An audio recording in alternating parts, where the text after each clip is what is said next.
Bem, pessoal, vamos falar um pouco sobre reprodução, né? Primeiro, eu quero que vocês compreendam o que é reprodução, tá? Entenda o seguinte, reprodução é o processo pelo qual seres vivos produzem descendentes. O que isso significa, né? Todos os seres vivos são descendentes de algum outro ser vivo que já viveu, né? Por exemplo, eu sou descendente dos meus pais, vocês são descendentes dos pais de vocês, né? O cachorrinho que você tem aí em casa é descendente do progenitor dele, né? De quem? Do seu pai, né? Vamos colocar assim entre aspas. Então, qual é a ideia? Todo e qualquer ser vivo traz impresso nele uma característica que é a tentativa de preservação da espécie. Então isso é instintivo. Todo ser vivo quer preservar a sua espécie. Todo ser vivo quer continuar a sua espécie, quer ter continuidade. Tá? Isso é instintivo, tá? É inerente ao ser vivo. Tá? Então o processo pelo qual ele consegue passar, transmitir esses genes, produzir descendentes, é por meio de reprodução. Descendentes, pessoal, sim, generalizando, você pode imaginar como sendo filho, tá bom? Agora, tem um fator aqui que é muito importante, que é o fator genético, tá? É preciso que a gente entenda o seguinte, todo e qualquer ser vivo, ele é formado ele tem nas suas células sexuais uma partícula que a gente chama de cromossomo, tá? E esse cromossomo carrega os genes. Esses genes carregam o DNA de todo o ser vivo.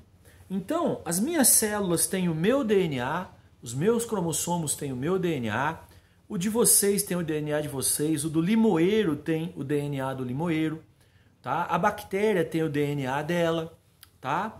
Então, por que os seres se reproduzem? Na tentativa de permanecer, de enviar para frente, de continuar a sua linhagem, ou seja, de continuar transmitindo o seu DNA, o seu material genético para frente. Então isso é muito importante que vocês entendam, tá?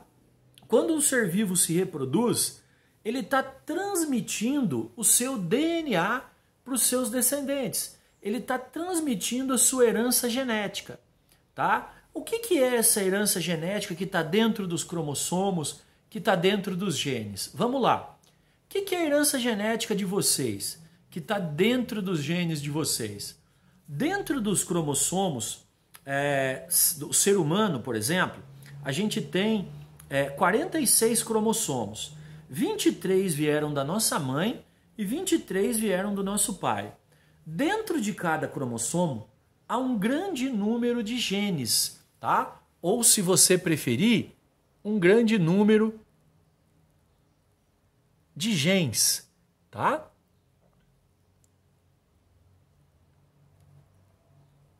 Que é a mesma coisa, tá bom? Cada um desses genes é responsável por alguma característica sua. Por exemplo, cor do cabelo, cor do olho, cor da pele, tamanho, se você vai ser alto ou vai ser baixo, tá? Tudo isso é característica genética. Para vocês terem uma ideia, até a tendência a cair cabelo, por exemplo, é algo genético, tá? Inclusive, é genético, hoje se sabe, a tendência de ter câncer, tá? Por exemplo, se você tem pais ou avós que tiveram câncer, é muito provável que você também seja propenso a ter câncer, tá? Porque é uma característica genética. Então, quem tem esse problema precisa se cuidar, tá bom? Então, isso é a genética. Isso são os genes que estão guardados dentro das nossas células, dentro dos nossos cromossomos, tá? Então, eu vou começar até falando da reprodução sexuada para eu falar dos gametas, tá? O que é reprodução sexuada? É aquela que precisa de dois indivíduos, tá? Tecnicamente, daquilo que a gente chama de macho vou colocar entre aspas assim, e fêmea. Tá? Então, na reprodução sexuada, precisa do material genético do macho e da fêmea. Tá? Olha lá, apartilhamento do material genético. Tá? Então, o que tem que acontecer para que nasça um novo indivíduo? Precisa do encontro do gameta masculino, que é a célula sexual masculina, que no caso a gente chama de espermatozoide. Esse aqui que vai trazer os 23 cromossomos. Tá? Isso aqui é o gameta masculino, a gente diz que ele é haploide. Por que haploide? Porque ele tem só a metade dos cromossomos que precisa para formar um ser humano. O gameta feminino, pessoal, é o óvulo, tá? Dentro do óvulo também tem 23 cromossomos. Então o óvulo também é uma célula haploide, tá? Então veja o que precisa para nascer o novo indivíduo quando a reprodução é sexuada. Precisa que o gameta masculino encontre o feminino, tá? E os dois juntos vão formar um novo ser, tá? Que a gente chama de zigoto, tá? Então vai formar uma célula só aqui, o zigoto, que vai se desenvolver e dar origem a um novo ser, tá? Então é muito importante para mim que você entenda que o ser humano é formado por 46 cromossomos, sendo que 23 vieram do gameta masculino fornecido por seu pai e 23 do gameta feminino fornecido por sua mãe. Por isso que cada célula, o gameta masculino e o feminino, são haploides. Já o zigoto, ele é diploide, porque ele tem todos os cromossomos que precisa para formar um novo ser humano, tá? Detalhe, pessoal, não é só o ser humano que faz reprodução sexuada, tá? Quem mais faz? O cachorro. Vocês já devem ter visto o cachorro grudado com a cadela aí pela rua, né? Alguma vez, ficou até constrangido, né? Mas o que eles estavam fazendo? Eles estavam se reproduzindo, né? Promovendo o encontro do gameta masculino com o gameta feminino. Os pássaros, todas as aves fazem reprodução sexuada, tá? Alguns répteis também fazem. Aliás, répteis acho que a maioria, acho não, com certeza, a maioria faz reprodução sexuada, tá? Precisa dos dois para gerar novos descendentes, tá? Algumas plantas também fazem reprodução sexuada, tá? Precisa do macho e da fêmea, tá? Ou pelo menos da parte masculina da flor e a parte feminina. Vou falar aqui do que acontece com o mamão, por exemplo, né? Existe uma espécie de mamão que você precisa ter o macho e a fêmea. O macho vai fornecer o gameta masculino, tá? Que no processo de polinização, os insetos vão trazer o gameta masculino para a florzinha feminina, né? Para a parte feminina da flor lá, para poder nascer sementes de mamão e o fruto do mamoeiro, tá? Senão, o mamão não dá frutos, tá bom? Então, só um exemplo de que reprodução sexuada não é muito comum em plantas, mas pode acontecer, tá? O que é reprodução assexuada? Ela não precisa de dois parceiros. Um indivíduo sozinho consegue dar origem a outro parceiro, tá? Desculpe, dar origem a um descendente. Isso acontece, por exemplo, com as bactérias. Aqui eu coloquei um ser unicelular chamado paramécio, né? O paramécio é um ser unicelular formado por uma célula só, dotado de cílios, e ele faz reprodução assexuada. Como que funciona, seu Emerson? Muito simples. Chega um determinado momento da vida dele que ele simplesmente se duplica. Ele parte aqui, ó, em dois, tá? Ele parte aqui em dois, dá origem era um só que vai dar origem a dois seres, tá? Detalhe, o que acontece? Esses dois seres aqui são, obviamente, geneticamente iguaizinhos a esse aqui. Diferente da reprodução sexuada, que o indivíduo ele tem metade dos gametas, metade dos cromossomos do indivíduo masculino, né? do pai, vamos dizer assim, ou do macho, e metade dos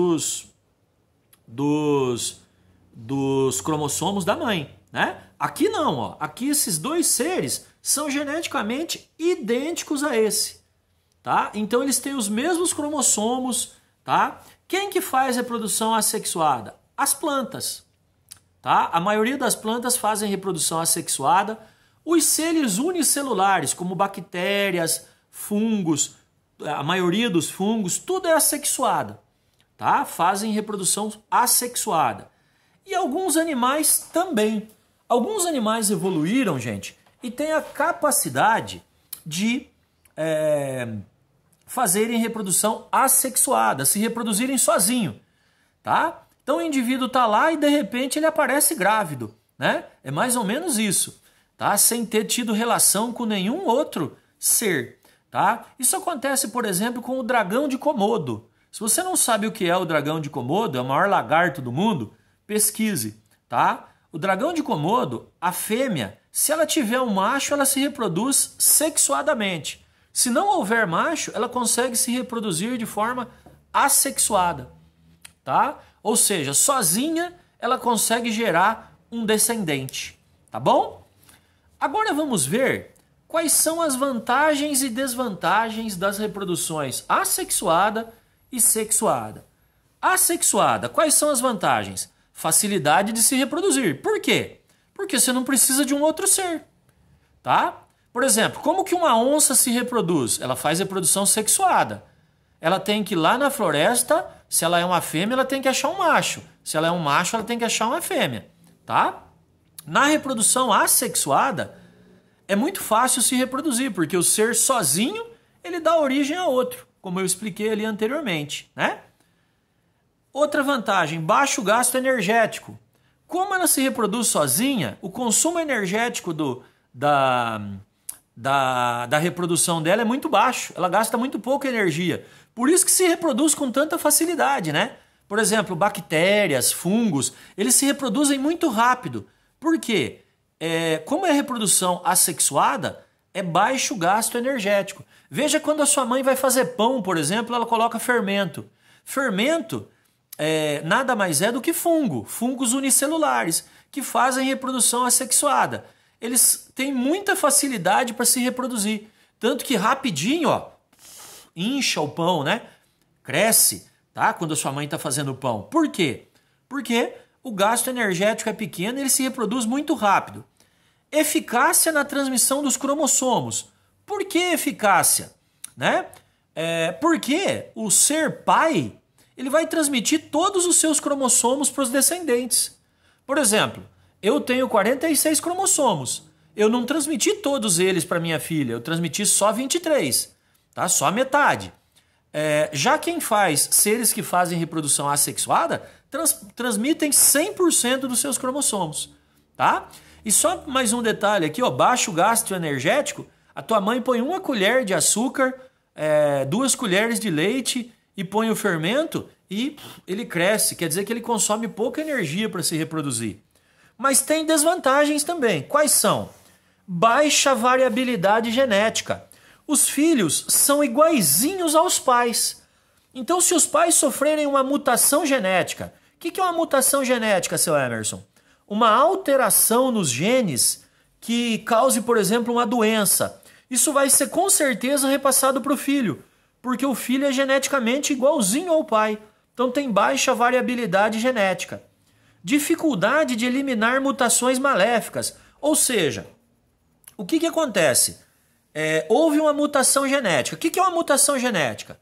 Aquele DNA que eu expliquei lá para vocês no começo, ele pode ser alterado. Do nada ele muda, tá? É igual o vírus da gripe. Vocês já repararam que o vírus da gripe evolui? O que é evoluir? Ele sofre mutações genéticas. Tanto que o vírus da gripe desse ano é diferente do vírus da gripe do ano que vem. Por quê? Porque ele ele vai sofrendo várias mutações genéticas, tá? Algumas mutações podem ser maléficas, podem trazer doença, por exemplo, e outras podem ser benéficas. Então, ó, um ser que faz reprodução assexuada, ele tem dificuldade de eliminar mutações maléficas. Por quê? Porque ele passa 100% dos cromossomos dele para os filhos. Então a herança genética vai ser passada inteirinha. Então ele não tem muita capacidade de eliminar as mutações que são maléficas. Ele vai passar para os filhos, tá? Para os descendentes. Não espalha mutações benéficas com facilidade. Por quê? Aconteceu uma mutação benéfica, tá? Se uma bactéria A ela tivesse relação com a bactéria B, essa mutação benéfica passaria para os outros seres. Como ele se reproduz sozinho, ele não espalha essas mutações benéficas, fica só nos indivíduos que descendem dele. Então, não passa para os outros indivíduos que não descendem dele. Tá?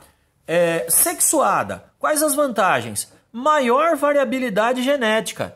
Por quê? Porque, no caso do meu, por exemplo, 23 cromossomos meus vieram do meu pai, 23 vieram da minha mãe. Então, conclusão, eu não sou geneticamente igual nem o meu pai, nem a minha mãe. Então, eu tenho uma grande variabilidade genética. E isso é bom. Por que que isso é bom? Quanto mais variabilidade genética você tiver, maior a probabilidade de você absorver mutações que são benéficas. Ó, dupla mutação benéfica. Por exemplo, se o gene do meu pai sofreu uma mutação benéfica, por exemplo, vamos supor assim hipoteticamente, um gene da inteligência. Meu pai teve uma mutação gênica e agora ele adquiriu um gene da inteligência. Vai poder passar para mim, tá? A minha mãe adquiriu um gene que pode eliminar o câncer, por exemplo, de alguém. Então, isso vai passar para mim, tá? Então, dupla mutação benéfica e grande capacidade de eliminar mutações maléficas. Por quê? Olha só, vamos supor que o seu avô tem um gene do câncer, de tendência a ter câncer, tá?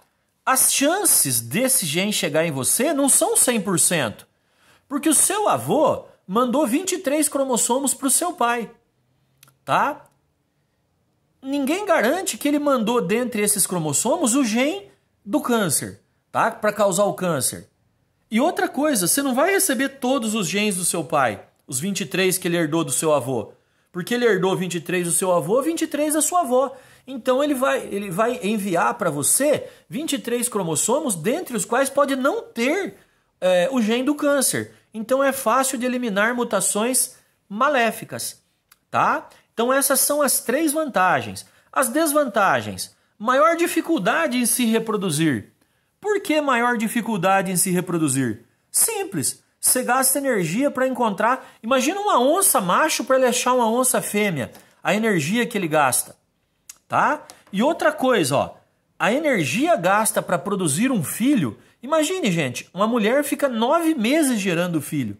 Então o gasto de energia é muito grande, tá bom? Uma cadela fica 3 meses gerando os cachorrinhos, né?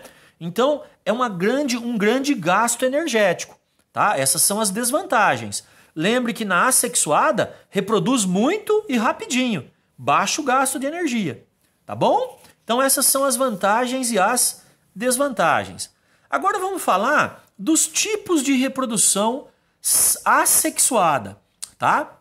O tipo mais comum é a bipartição, onde de uma forma bem simples o indivíduo se parte e dá origem a 2. É o que acontece com as bactérias, com o paramécio que eu falei lá anteriormente, né? Então, ele é formado por... Essa bipartição, pessoal, ela acontece com indivíduos unicelulares, que têm uma célula só, tá? Então, simplesmente, ele duplica o material genético dele aqui, tá? E, por exemplo, se ele tem 10 cromossomos, tá? Ele cria 20 cromossomos duplicados e fornece 10 para esse e 10 para esse outro. Conclusão, esses 2 indivíduos aqui, ó, são geneticamente iguaizinhos a esse aqui, tá? Então, a gente chama isso de bipartição. Por que é tão rápido, né? Por que vírus se reproduz tão rapidamente? Porque a reprodução é assim, ó. Tá? Um vírus se parte em 2, 2 se parte em 4, e 4 se parte em 8, e assim por diante, né? E eles vão se reproduzindo muito rapidamente dentro do seu organismo, tá? Lembrar então que a bipartição é para indivíduos unicelulares. O brotamento. Surgem brotos que dão origem a novos indivíduos. Então, tá aqui o indivíduo, eu peguei aqui a hidra, tá? A hidra é um ser quinidário. Quem já foi na praia e já viu as águas vivas, a hidra é parecida com a água viva, tanto que ela é um quinidário também, tá? Ela é um animal, por incrível que pareça, tá? E ela faz reprodução por brotamento, tá? Como assim reprodução por brotamento, seu Emerson? Ela tá aqui e do nada surge uma hidrinha aqui do lado dela, tá? Então ela duplica o material genético, fornece para essa hidrinha. Essas hidras, elas são fixas, tá? Elas ficam fixas no fundo dos rios, tá? Ela é de rio. Num determinado momento, isso aqui, esse novo indivíduo se desgruda dela e gruda no substrato do fundo do rio aqui, ó, e forma uma nova hidra, tá? Que é geneticamente igualzinho à mãe, tá bom? Também acontece com algumas plantas, tá? Algumas plantas se reproduzem por brotamento, por exemplo, o morango, apesar de ter sementes, ele pode se reproduzir por brotamento também. Os corais, quem já ouviu falar aí que o maior ser vivo do mundo é o Recife de Coral da Austrália, a grande barreira de corais da Austrália? O que são os corais? Os corais são poríferos, um tipo de animal que se reproduz por brotamento. Por exemplo, o Bob Esponja, né, que é uma esponja, algumas espécies de esponja se reproduzem também por brotamento. Então o que acontece? Os corais, eles são fixos no fundo, são animais, né? Mas eles vivem fixos no fundo do mar. E eles se reproduzem por brotamento, só que brota o novo indivíduo, né? Então tá aqui o coral. Brota um novo indivíduo e fica grudado aqui. Aí brota um novo indivíduo nesse outro indivíduo e fica grudado aqui. E assim por diante, eles vão formando grandes colônias de corais, tá? Pesquise aí sobre a grande barreira de corais da Austrália, tá? Muita gente acha que coral é alga ou vegetal, mas os corais, pessoal, eles são animais, tá? São poríferos. Eles filtram o alimento deles do substrato que tem na água, tá? Então, da matéria orgânica que tem na água, eles tiram o alimento. Então, eles são animais, tá bom? A cidade de Recife, por exemplo, lá em Pernambuco, ela chama-se Recife porque ela tem um grande, na Praia de Boa Viagem, se eu não estiver enganado, tem um grande recife de coral também, tá bom? São colônias de corais que vão se reproduzindo por brotamento e não soltam um do outro, né? Então fica enorme aquilo. Existe também a reprodução assexuada por regeneração. Um novo indivíduo é formado por um pedaço do indivíduo pai. Exemplo mais claro, pessoal. Estrela do mar. Você vem aqui, corta ela aqui, ó. O que você fez? Formou dois indivíduos. Esse pedaço vai formar uma estrela do mar, esse outro pedaço vai formar uma estrela do mar também, tá? Quem mais faz isso? As esponjas, tá? Tem até uma história de um pessoal que vivia num porto grego, se eu não me engano é na Grécia, isso, né? Grécia Antiga. E começou a aparecer muita estrela do mar, que é caracterizado como um equinodermo, né? Na classificação dos animais. Começou a aparecer muita estrela do mar. Então eles jogavam a rede enchia de estrela do mar, ficava enchendo o saco. O que eles começaram a fazer? Eles pegavam a estrela do mar, pegavam o facão assim, cortava no meio e jogava. Pegava o facão, cortava no meio e jogava. E o que eles perceberam? Que a quantidade de estrela do mar ali estava aumentando. Sim, porque eles estavam provocando a reprodução por regeneração. Então eles cortavam no meio e o que acontecia? De uma estrela do mar criavam duas. As esponjas do mar, como o Bob Esponja, também podem fazer reprodução por regeneração. Tá bom? Então é quando um pedaço do indivíduo dá origem a um novo indivíduo. Tá bom? Vamos voltar a falar um pouquinho de reprodução sexuada, os tipos de fecundação, tá? O que é essa palavrinha fecundação? Nada mais é do que o encontro do gameta feminino, o óvulo, com o gameta masculino, o espermatozoide, tá? Tô falando aqui especificamente para animais, tá? O que é fecundação interna? É quando o encontro do gameta masculino haploide, aliás, feminino haploide, o óvulo, encontra-se com o gameta masculino haploide também, para formar o embrião, né? Que é o zigoto que vai dar origem ao embrião, que é um novo indivíduo, tá? Há dois tipos de fecundação, há dois tipos do óvulo encontrar o espermatozoide, né? Aqui eu escrevi óvulo mais masculino, mas é óvulo mais espermatozoide, tá? Qual é as formas disso acontecer? Fecundação interna. Vocês já viram o cachorro grudado na cadela? Já viram, né? Meio constrangedor, né? A gente sai na rua com a mãe da gente e de repente tá lá o cachorro enroscado na cadela, dá uma vergonha, né? Não é? Pois é, mas é natural, eles estão se reproduzindo. E a reprodução deles é sexuada, precisa dos dois, precisa do gameta feminino da cadela, o óvulo, e o gameta masculino do cachorro, o espermatozoide. Só que o óvulo fica dentro do corpo da cadela. Então, o que o cachorro tem que fazer? Ele tem que introduzir o pênis dele dentro da vagina da cadela, né? Teoricamente ali da vagina, e introduzir lá no interior. Para quê? Para que lá ele ejacule, né? Ele elimine os espermatozoides, para que o espermatozoide encontre o óvulo, forme o zigoto, que vai dar origem ao embrião, que vai dar origem ao novo ser. Tá bom? Então isso é fecundação interna. O ser humano faz isso, tá? Fecundação interna, por isso que o homem tem pênis, né? A mulher tem vagina, é para fazer a fecundação interna. É preciso introduzir o pênis na vagina para que os espermatozoides, ao serem eliminados, encontrem o óvulo lá dentro do útero feminino, né? Mais precisamente na tuba uterina. Mas isso a gente vai ver em outra ocasião, tá bom? Então é fecundação interna. Exemplo, o cão, o homem, algumas plantas também, né? Algumas plantinhas fazem isso também. Tem algumas plantas que tem a parte masculina e a parte feminina, tá? Deixa eu ver se eu consigo pegar uma aqui para mostrar para vocês. Aqui, ó, eu peguei uma florzinha de limoeiro para mostrar para vocês, ó. Essa aqui é a parte masculina e aqui tá a parte feminina, tá? A parte masculina, o espermatozoide, entre aspas, é o pólen. Então ele tem que sair daqui e cair lá dentro, ó, da parte feminina para encontrar, tá? Então aqui também acontece fecundação, tá bom? O encontro do óvulo, que está aqui dentro do ovário da plantinha, tá? Com o espermatozoide, que tecnicamente é o pólen, né? Então algumas plantas também fazem fecundação interna, tá? Apesar de a maioria dos autores não considerar isso como fecundação interna, tá? Mas basicamente é isso que vai acontecer, porque o pólen vai cair lá dentro do ovário, né? Tá? Apesar que vários autores não consideram, tá? Eu estou dizendo a vocês que é semelhante, tá bom? Fecundação externa. O encontro do gameta masculino e feminino ocorre fora do corpo da fêmea. Exemplo, peixes.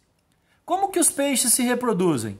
Os peixes sobem as nascentes, né, os rios, até chegar no lugar em que eles nasceram, e lá a fêmea deposita os óvulos, né, os seus ovos, né, que são nada mais são do que os seus óvulos lá dentro, e o peixe deposita os seus espermatozoides, vamos dizer assim, entre aspas, tá, no mesmo lugar. Então o encontro do óvulo com o espermatozoide acontece fora do corpo da fêmea, tá? E a mãe não cuida dos filhotes, tá?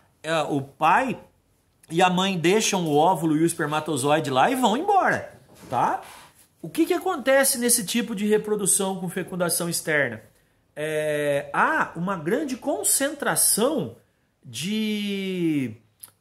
Nascem muitos peixinhos, né? Mas poucos chegam à idade adulta, porque não tem ninguém para cuidar deles, tá bom? Tem o óvulo, tem o espermatozoide, mas eles encontram, formam o zigoto, formam o embrião, né? Mas eles são muitas vezes predados por outros animais, né? Que acabam, outros peixes e tal. Então eles poucos acabam sobrevivendo, tá? Alguns anfíbios, alguns tipos de sapo também fazem assim. Se você já foi em algum córrego e viu encostado num cantinho assim uma espuminha, Essa espuminha normalmente são óvulos e espermatozoides de anfíbios, tá? Anfíbios, para quem não lembra, são sapos, tá? Então a fecundação acontece fora do corpo da fêmea. Por último, pessoal, o tipo de desenvolvimento de quem faz reprodução sexuada, tá? Ovíparos são aqueles que botam ovos. Por exemplo, a galinha, tá? A galinha, ela bota ovo e o ovo da galinha, ele não traz o filhote pronto, né? Então a galinha tem que ficar 21 dias dormindo em cima do ovo para que ela possa dar origem a um novo ser. Então o desenvolvimento acontece fora do corpo da fêmea. Então a galinha bota o ovo e leva lá 21 dias ela em cima dos ovos, né, para manter quente, para que os ovos possam se desenvolver. Então todos os pássaros são ovíparos, tá? Eles botam ovos, o embrião está dentro do óvulo, mas não está pronto. Ele ainda tem que se desenvolver. Os crocodilos, jacarés, de uma forma geral, praticamente todos os répteis também fazem assim, tá? Os crocodilos, eles botam os ovos deles em buracos, né? Depois eles cobrem. E aí o calor daquele buraco vai fazer os ovos chocarem depois de alguns dias, tá? Os ovovivíparos botam ovos, mas o filhote já está pronto dentro. Por exemplo,